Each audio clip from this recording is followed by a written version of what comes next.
Hi, and welcome back to the last week of our Vision 2020 small groups. Now, you may be wondering where I am. Actually, this is right next to my house. Just a year ago, our family was looking for a house here in the area, and we bought a house that at that point was the very last house that had been built in our development. There were beautiful trees behind our house, and then the road in our neighborhood actually stopped right in front of our house. Beyond it was all just trees, and the deer ran through. Things have changed a little bit over the last year. Now, where there once was just an expanse of trees, there are construction crews coming through. If you listen closely, you might actually be able to hear a framing crew a couple lots over that's working on a house. And right here I'm standing on a lot where they've already poured the footers and they're about to begin putting down the foundation for this house. There's going to be traffic, there's going to be crews coming in, there's going to be noise. Eventually there's going to be lots more houses on this street too. And selfishly sometimes I think it would have been nice if the development just stopped with us. We had everything in the neighborhood to meet our needs, and we were perfectly content the way it was. But of course, things don't always stay that way. And I think the same thing can sometimes happen for us in church. We can join a new church, and we can be excited that it has everything we want for us. It has a children's program, youth program, and it's got some activities for the adults, and we find a Sunday school class we really like, and it's big enough but not too big, and we can be perfectly content.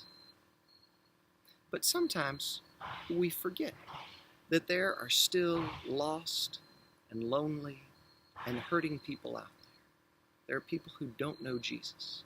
There are people who don't have a church family. There are still people who are looking for a way to connect, to grow their children in faith, to find ways to serve.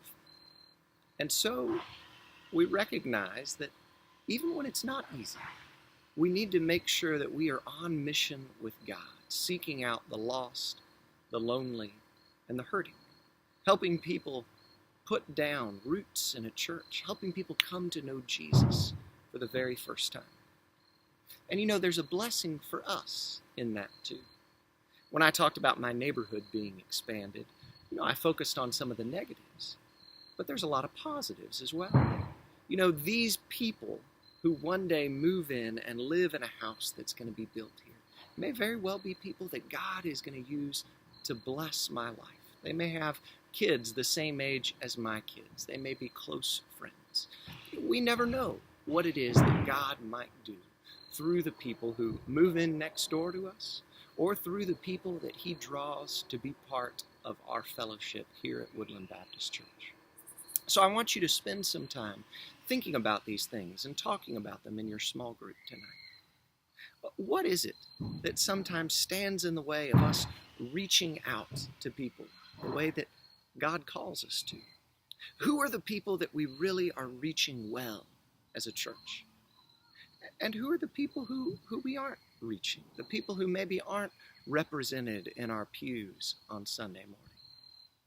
How might it be that God is calling us to reach out in new ways as a church, as we take seriously this commitment to seek the lost, the lonely, and the hurting? Thank you for your time tonight. We look forward to hearing from each of you as we get back all of the feedback from this small group, Session 5.